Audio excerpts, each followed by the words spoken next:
Bien, alors pour l'exercice 7, comme vous pouvez le voir, je me suis beaucoup fatigué. Donc en fait, parce que c'était très similaire à l'exercice 6 en fait. Si vous prenez le premier, z égale 0, c'est l'équation d'un plan finalement qui passe par 0, 0, 0. C'est pour ça que ça donne un sous-espace vectoriel. Maintenant, vous pouvez faire exactement le même genre de démonstration qu'on a fait ici dans l'exercice 6. Vous prenez des points de coordonnées x, y, 0 et x', y', 0. Vous les additionnez, ça donne x plus x', y plus y' et 0. Donc c'est bien un point du même plan. Et si vous multipliez x, y, 0 par un nombre k, ça donne kx, ky, 0 qui est aussi un point de ce plan. Bien, pour le deuxième, c'est pareil. Pour le troisième, par contre, ça n'est pas vrai parce que c'est exactement le même genre de démonstration qu'on avait ici dans le 3 de l'exercice 6. C'est exactement la même idée. Y fois z égale 0, c'est soit y égale 0, soit z égale 0, soit éventuellement les deux. Donc vous pouvez assez facilement trouver des coordonnées de points qui vérifient effectivement y fois z égale 0, mais quand vous les additionnez, eh bien ça ne fonctionne plus. Le quatrième, c'est l'équation d'un plan qui passe par l'origine du repère. Le cinquième aussi.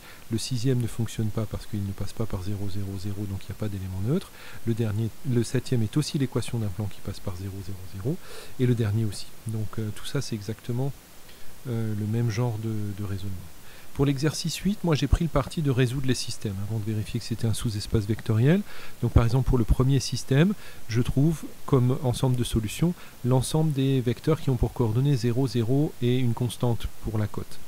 Donc c'est bien un sous-espace vectoriel de R3, puisque quand j'additionne deux vecteurs de ce type-là, ça donne encore un vecteur de ce type-là, et quand je multiplie par K, ça marche. Pour le deuxième, j'ai trouvé comme ensemble de solutions C moins 2C, C avec C décrivant R, mais j'ai vérifié encore une fois les deux conditions pour vérifier que ça donnait bien des éléments appartenant à F. Pour le troisième, j'ai aussi résolu le système, la vérification est du même genre. Pour le quatrième, c'est même pas la peine d'essayer, puisqu'on remarque que 0, 0, 0 n'appartient pas à cet ensemble, donc même pas la peine d'essayer de le résoudre. Et pour le dernier, j'ai résolu le système, donc je tombe sur deux sortes d'ensembles de vecteurs, soit les vecteurs qui s'écrivent sous ce type-là, soit les vecteurs qui ont des coordonnées qui s'écrivent comme ça. Donc j'ai pris deux vecteurs de ce type-là, je les ai additionnés, et ça donne ni de ce type-là, ni de ce type-là. Donc ça veut bien dire que ça n'est pas un sous-espace vectoriel. Pour l'exercice 9, donc là on revient à un type d'exercice, donc j'ai remis un morceau de cours ici. Si vous prenez des vecteurs, d'un espace vectoriel, n'importe lesquels, et vous prenez l'ensemble de toutes les combinaisons linéaires de ces vecteurs, alors ça donne un sous-espace vectoriel. Donc je vous rappelle qu'on dit combinaison linéaire, si vous prenez par exemple deux vecteurs U et V, les combinaisons linéaires de U et V, c'est tout ce qui s'écrit K fois U plus K' fois V. Ça, c'est toutes les combinaisons linéaires de U et V.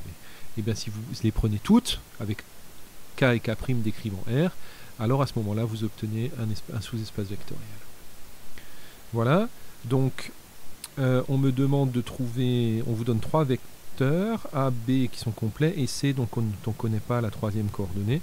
On vous demande de déterminer K pour que C appartienne au sous-espace vectoriel R3 engendré par A et B. Ça veut dire que C doit être une combinaison linéaire de A et de B. Donc j'ai appelé les coefficients R et R', tout à l'heure c'était K et K'. Bon, je résous le système, et je trouve effectivement R et R', ça existe, et pour que ça marche, il faut que K soit égal à 13. N'hésitez pas à vérifier les calculs, si j'ai fait des fautes, dites-le moi. Exercice 10, qui était rédigé un peu de façon un peu étrange, il fallait comprendre que les trois premiers vecteurs c'était pour la question 1, et les trois suivants c'était pour la question 2. Donc pour la question 1, on vous demande de déterminer lambda, de telle sorte que C appartienne à l'espace vectoriel engendré par A et B. Bon, c'est exactement la même question que l'exercice 9. Donc j'ai résolu le système, j'ai trouvé R et R', et donc j'ai réussi à trouver lambda. Pour la question 2, je veux démontrer que U et V appartiennent à l'espace vectoriel engendré par A et B. Donc je dois pouvoir écrire U et U' comme une combinaison linéaire, U et V comme étant une combinaison linéaire des vecteurs A et B. Donc j'ai résolu les systèmes et puis j'ai trouvé, j'espère qu'il n'y a pas d'erreur de calcul.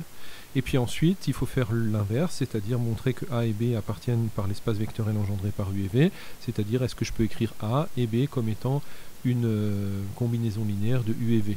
Bon, je ne suis pas trop fatigué, j'ai pas écrit tous les calculs. En fait, j'ai inversé la matrice pour tout vous dire, et et j'ai trouvé le résultat. Voilà. J'hésite à faire aussi dans la foulée l'exercice 11 parce que je ne sais pas si tout le monde l'a fait. Bon, je vais m'arrêter là pour cette vidéo et puis on verra pour les exercices suivants.